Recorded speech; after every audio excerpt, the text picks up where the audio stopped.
Okay, तर आजच्या लेक्चरमध्ये आपण एक न्यू टॉपिक स्टार्ट करतोय, तो म्हणजे सिरामिक मटेरियल्स. सिरामिक मटेरियलचे क्लासिफिकेशन बघायचे आपल्याला आणि त्याचे टाईप्स बघायचे.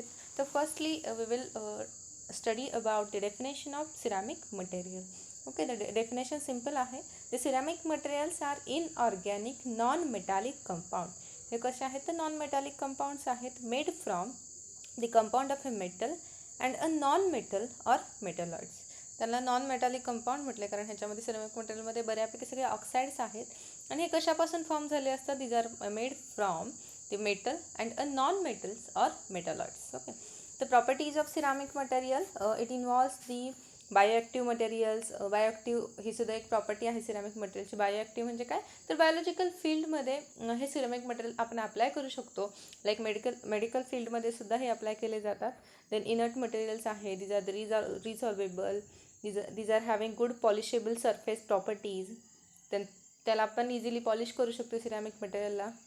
Then high surface tension, high Young modulus, then corrosion resistance. The ceramic material जर आपण ॲसिडिक एन्व्हायरमेंटमध्ये ठेवले तर त्यांचं इझिली करोजन होत नाही. त्याला आपण म्हणतो सिरामिक मटेरियल. आता सिरामिक मटेरियलमध्ये मोस्टली टाईल्स येतात. आपल्याला माहिती आहे आपल्या घरामध्ये ज्या टाईल्स असतात त्या टाईल्स सिरामिक मटेरियलमध्ये इन्क्लूड आहेत. आणि त्या टाईल्सवरती जर आपण ॲसिड अप्लाय केलं तर त्याच्यावरती काही इफेक्ट होत नाही. काही टाईल्सवरती इफेक्ट होतं पण बऱ्यापैकी टाईल्सवरती इफेक्ट होत नाही. And these tiles are nothing but the ceramic material. ते काय आहे? एक सिरामिक मटेरियल आहे. Then corrosion resistant. नंतर नेक्स्ट आहे with stand at very high temperature. जे सिरामिक मटेरियल आहे ते हाय टेम्परेचरला स्टेबल असतात. such as ranging from 1000 degree to 1600 degree Celsius. म्हणजे 1000 to 1600 एवढ्या टेम्परेचरला ते काय आहेत ते स्टेबल आहेत. द नेक्स्ट पॉईंट आहे तो म्हणजे क्लासिफिकेशन ऑफ सिरामिक मटेरियल्स. आता हे इम्पॉर्टंट आहे. तर सिरामिक मटेरियलचे आपल्याला दोन टाईप्सचे क्लासिफिकेशन बघायचे आहेत. तर फर्स्ट आहे the classification based on the application of ceramic material आणि नेक्स्ट आहे classification based on composition of ceramic material. तर त्याच्यामधलं फर्स्ट आधी बघूया based on application. Based on application मग याच्यामध्ये टू टाईप्स आहेत सिरामिक मटेरियलचे. It involves traditional ceramics and advance ceramic. Traditional म्हणजे जे सगळ्यात इनिशियली जेव्हा सिरामिक मटेरियल फाउंड झाले तेव्हा त्याचे कोणते ॲप्लिकेशन केले, आणि ॲडव्हान्स सिरामिक. आता ट्रॅडिशनल सिरामिकमध्ये येतात फर्स्ट आहेत whitewares, then structural clay products, then bricks and tiles. मग असे सांगितलं तसं टाईल्स. देन अब्रेसिव्समध्ये high variety of ceramics use केले जातात. देन रिफ्रॅक्टरीजमध्ये तर मॅग्नेशियम ऑक्साईड्स आहेत, ते मॅग्नेशियम ऑक्साईड यूज केले जातात ॲज अ रिफ्रॅक्टरी.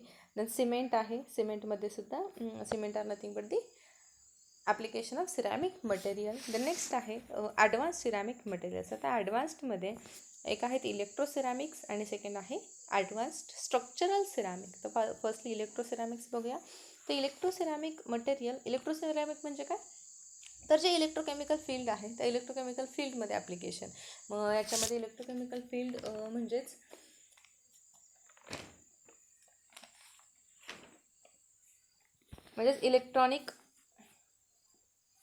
इलेक्ट्रिक फील्डमध्ये म्हणजेच इलेक्ट्रॉनिक डिव्हायसेसमध्ये ह्यांचं ॲप्लिकेशन केलं जातं आहे, किंवा ऑप्टो इलेक्ट्रॉनिक डिव्हायसेसमध्ये लाईक डायोड्स असतील, ट्रान्झिस्टर असतील, रेजिस्टर्स असतील, त्याच्यामध्ये हे सिरॅमिक मटेरियल यूज केले जातात. देन नेक्स्ट आहे इलेक्ट्रोसिरॅमिक्समध्ये अगेन नंबर ऑफ ॲप्लिकेशन्स आहेत like electronic substrate, then package ceramics, then capacitor, dielectric and piezoelectric ceramics, then magnetic ceramics, optical ceramics and conductive ceramics. these are the number of types of electroceramics जे की electrical डिव्हायसेसमध्ये use केले जातात. Then next आहे advance structural ceramic. It involves the nuclear ceramics, then bioceramics. मग असे सांगितलं तसं काही ऑक्साईड्स आहेत जे की मेडिकल फील्डमध्ये यूज केले जातात. देन नेक्स्ट आहे tribological in bracket wear resistant ceramics and automotive ceramics. Automotive म्हणजे जे कार कन्स्ट्रक्शन असेल त्याच्यामध्ये जे सिरॅमिक मटेरियल यूज केले जातात त्यांना म्हटले ऑटोमोटिव्ह सिरॅमिक्स. ओके, तर नेक्स्ट आहे classification of ceramic based on composition of ceramic material.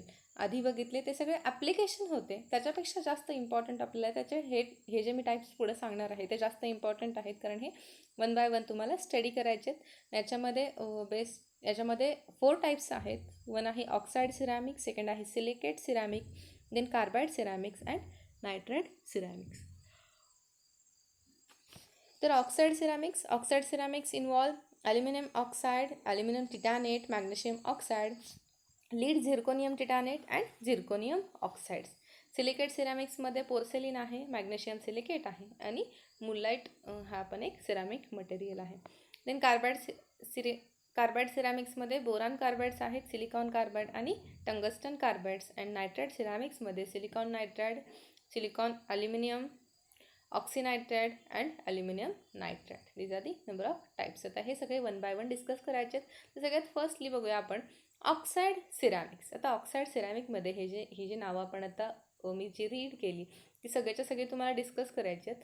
मग हे जे ऑक्साईड सिरॅमिक्स आहेत, म्हणजे ऑक्साईड सिरॅमिक म्हणजे nothing but the metal oxide, मेटलचे ऑक्साईड्स असतील. मग याच्यामध्ये ऑक्साईड सिरॅमिकमध्ये अगेन 2 टाईप्स इन्व्हॉल्व आहेत. त्याच्यामध्ये आहेत सिम्पल ऑक्साईड सिरॅमिक आणि electroactive oxide ceramics. Simple oxide ceramics म्हणजे सिम्पल मेटल ऑक्साईड असेल, आणि इलेक्ट्रोॲक्टिव्ह ऑक्साईड सिरॅमिक्स म्हणजे काय, जे की इलेक्ट्रिकल डिव्हायसेसमध्ये यूज केले जातात, जे की ऑप्टिकल डिव्हायसेसमध्ये यूज केले जातात, त्याला म्हणायचे इलेक्ट्रोॲक्टिव्ह ऑक्साईड सिरॅमिक्स. बघा इथं पुढे दिलं मी, ॲक्च्युली इथं दिसत नाही आहे, फोटोमध्ये व्यवस्थित क्लिअर नाही आलं. ऑक्साईड सिरॅमिक्समध्ये 2 टाईप्स, सिम्पल ऑक्साईड सिरॅमिक्स आणि सेकंड आहे इलेक्ट्रोॲक्टिव्ह ऑक्साईड सिरॅमिक्स. मग फर्स्ट बघूया तर सिम्पल ऑक्साईड सिरॅमिक्स. आता हे जे फर्स्टली सिम्पल ऑक्साईड बघतोय आपण, आता सिम्पल ऑक्साईड सिरॅमिक्स. आता फर्स्टली ऑक्साईड सिरॅमिक्सच्या काय प्रॉपर्टीज आहेत, तर oxide ceramics these are generally hard materials, these are having high melting point and used as a abrasive refractories in furnace and for ceramic monoliths and fibrous. म्हणजे याच्यासाठी हे application केलं जातं oxide सिरॅमिक्सचं. मग सिम्पल ऑक्साईड सिरॅमिकमध्ये 2 टाईप्स आहेत. एक आहे ionic oxide ceramic आणि सेकंड आहे कोव्हॅलंट ऑक्साईड सिरॅमिक. आता आयोनिक ऑक्साईड सिरॅमिक्स हे कसे फॉर्म होतात, तर ionic oxide ceramic is the, याच्यामध्ये काय आहे तर it involves the metal cation and oxide anion form a close packed structure. Ionic oxide सिरॅमिकमध्ये काय, जे मेटल कॅटायन्स असतील, जे मेटल्स असतील आणि ऑक्साईडचे जे ॲनायन असतील ते एकमेकांसोबत कंबाईन होऊन एक क्लोज पॅक्ड स्ट्रक्चर फॉर्म करतात आणि आयोनिक ऑक्साईड सिरॅमिक्स फॉर्म होत आहे. तसंच कोव्हॅलंट सिरॅमिक्समध्ये काय, तर covalent ceramics comprises of covalently bonded network of tetrahedral silicon. सिलिकॉनचं एक कोव्हॅलंटली बॉन्डेड नेटवर्क आहे, त्याच्यामध्ये सिलिकॉनला बॉन्डेड ऑक्सिजन मॉलिक्युल्स असतील, जे की टेट्राहायड्रल एन्व्हायरमेंटमध्ये सिलिकॉनच्या ऑक्सिजन मॉलिक्युल त्याला बाउंड आहेत, त्यालाच म्हणायचं आहे कोव्हॅलंट सिलिकेट्स. मग याचे पुढे डिस्कस करायचे आपल्याला. फर्स्ट मॅग्नेशिया आयोनिक सिलिकेट आहे, देन ॲल्युमिना आहे, टिटॅनिया, झिर्कोनिया अँड सिलिका.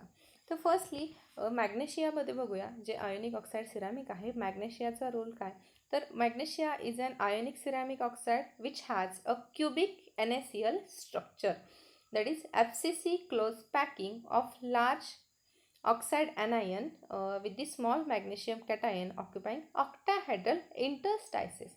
म्हणजे जसं सोडियम क्लोराईडचं स्ट्रक्चर असतं तसं याचं पण मॅग्नेशियाचं सुद्धा स्ट्रक्चर आहे.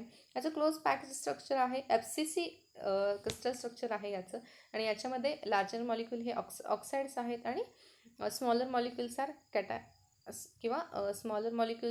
किंवा स्मॉलर कॅटायन्स हे मॅग्नेशियम आयन्स आहेत. ठीक आहे. देन नेक्स्ट आहे ॲल्युमिना.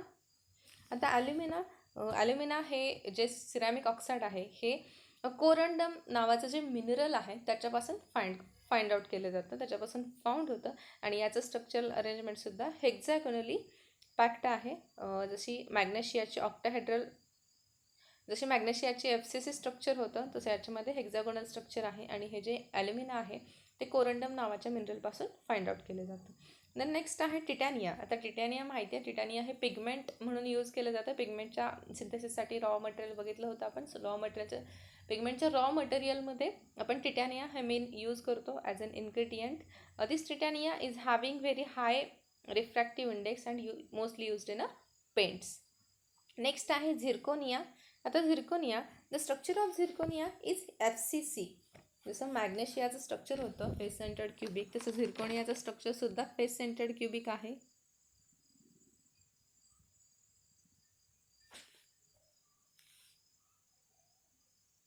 आणि याच्यामध्ये oxide ions with zirconium cation occupying tetrahedral voids in lattice. The next आहे silica. Silica in all the forms of a silica, silicon is bonded covalently to the 4 oxygen atom. जसं मगाशी सांगितलं silicon tetrahedral structure, सिलिकॉनला tetrahedrally oxygen molecules bound असतात. मग याच्यामध्ये तेच सांगितले की सिलिकॉनला कोव्हॅलंटली बॉन्ड आहेत oxygen atoms leading to the 3D network. 3D network आहे. The form of a silica which is stable at low temperature is alpha quartz and at 573 degree Celsius it changes to beta quartz. म्हणजे quartz material आहे ते quartz material कशापासून बनवलं जातं, तर quartz म्हणजे आपण ग्लास टाईप म्हणूयात, ग्लाससारखं मटेरियल असतं त्यालाच आपण क्वार्ट्ज म्हणतो. हे जे अल्फा क्वार्ट्ज आहेत आणि बीटा क्वार्ट्ज आहेत ह्या दोन मेनली 2 टाईप्स आहेत सिलिकाचे, जे की लो टेम्परेचरला जर बघितलं तर लो टेम्परेचरला मोर स्टेबल त्याच्यामधलं अल्फा क्वार्ट्ज आहे आणि जर टेम्परेचर इन्क्रीज केलं तर त्याचं कन्वर्जन बीटा क्वार्ट्जमध्ये होतं आहे. and this transformation involves slight distortion of the lattice known as a displacive transformation. आता ह्याच्यावरती क्वेश्चन असू शकतो, what is mean by displacive transformation. तर सिलिकॉन आहे, सिलिकॉन लो टेम्परेचरला अल्फा क्वार्ट्जच्या फॉर्ममध्ये असतो. जर त्याचं टेम्परेचर इन्क्रीज केलं तर it can be converted in to the beta quartz आणि हे जे ट्रान्झिशन आहे त्यालाच म्हटलं जातं डिस्प्लेसिव्ह ट्रान्सफॉर्मेशन. देन आणखी याच्यामध्ये मेटल सिलिकेट लिहिलं आहे. मेटल सिलिकेटमध्ये ॲल्युमिना आहे, म्हणजे ॲल्युमिनियम अँड सिलिकेटचं स्ट्रक्चर, त्यासोबतच जिओलाइटसुद्धा इन्क्लूड आहे in to the simple oxide ceramic. त्याच्याबद्दल काही इन्फॉर्मेशन पुढं आहे. द नेक्स्ट टाईप आहे ऑक्साईड सिरॅमिक्सचा, तो म्हणजे इलेक्ट्रोॲक्टिव्ह सिरॅमिक्स. आता इलेक्ट्रोॲक्टिव्ह जसं मगाशी सांगितलं इलेक्ट्रॉनिक डिव्हायसेसमध्ये यूज केले जातात. याच्यामध्ये बघा पॉईंट वाईज लिहिलं आहे मी इथं. The crystalline coating film of A many binary and ternary heavy metal oxide are of a great importance for this electronic and optoelectronic properties. आता हे जे सिरॅमिक्स आहेत हे ceramic material mostly coating film म्हणून use केले जातात. जे electronic devices आहेत त्याच्या कोटिंगसाठी यूज केले जातात. मग याच्यामध्ये इलेक्ट्रॉनिक आणि ऑप्टिकल आणि हे का यूज केले जातात, कारण this ceramic material are having some electronic and optical properties. मग याच्यामध्ये हे जे इलेक्ट्रॉनिक मटेरियल, हे जे सिरॅमिक मटेरियल आहे ते ऑप्टिकल डिव्हायसेसमध्ये यूज केलं जातं, डायोड्समध्ये आणि ट्रान्झिस्टरमध्ये. मग इथं बघा एक्झाम्पल्स दिलेत. Barium tin oxide, then lead tin oxide, then lead titanium oxide etcetera. These are the some examples of a electroactive ceramics. These materials are characterised by high dielectric constant. ह्या जे इलेक्ट्रोॲक्टिव्ह सिरॅमिक्स आहेत त्यांचा dielectric constant हा high आहे. Then all exhibit perovskite type crystal structure. Electroactive ceramics perovskite like structure obtain करतात. Then coating films of electronic conductor oxide. Coating films of electronic conductor oxide are important in electrodes and for other purpose. Then इथं पण काही example दिलेत. Indium tin oxide आणि त्याच्यानंतर आहे cadmium tin oxide, जे इथं शो होत नाही आहे ॲक्च्युली. तर हे जे इंडियम टीन ऑक्साईड आहे आणि हे कॅडमियम टीन ऑक्साईड हे पण कोटिंगसाठी यूज केले जातात. फॉर दी मोस्टली इलेक्ट्रोड्समध्ये अप्लाय केले जातात हे. तर हे जे 2 आहेत इंडियम टीन ऑक्साईड आणि cadmium tin oxide, these are found tremendous applications in display devices and solar battery electrodes. ज्या सोलार बॅटरी इलेक्ट्रोड्स आहेत त्याच्यामध्ये अप्लाय केले जातात, यूज केले जातात. आणि डिस्प्ले डिव्हायसेस म्हणजे जे TV वगैरे असतील, मोबाईल्स असतील, ह्याच्यामध्ये हे ऑक्साईड्स यूज केले जातात, जे की इलेक्ट्रोॲक्टिव्ह सिरॅमिक्स आहेत.